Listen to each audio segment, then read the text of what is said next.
అసలు government permission కూడా అడగలేదు. గవర్నమెంట్ పర్మిషన్ అడగకపోక పక్కన పెడితే కొత్త ఛానల్ వాళ్ళు కట్టేసి ప్రపోజ్ చేయరు అని చెప్పి వాళ్ళ కొద్ది వాళ్ళే ఇస్తున్నారు. అసలు కాదు, ఈ ఛానల్ కట్టించింది మీరేనా? మీరెవరు లేకుండా ఛానల్ కట్టినారు. ఎందుకు లోకల్ ఉన్న వాళ్ళు ఎందుకు రాలేదు?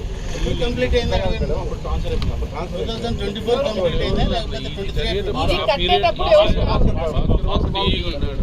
భాస్కర్ డి ఉన్నారు. ఎక్కడున్నారు ఇప్పుడు వాళ్ళు?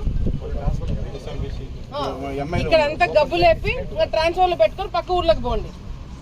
ఈడ జనాలు నాశనం అయిపోయినా పర్వాలే.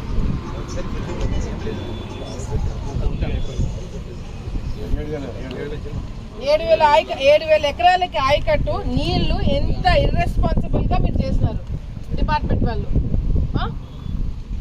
ఇప్పుడు అందరు ఉద్యోగాలు పోతే ఇది అసెంబ్లీలో క్వశ్చన్ ఉంది. మీరు వాస్తవాలే కదా అసెంబ్లీకి చెప్పాలా? ఏం చెప్తారు? ఏ ముఖం పెట్టుకొని చెప్తారు? ఎవరికి తెలియకుండా సీ ఇచ్చాడని చెప్తారా?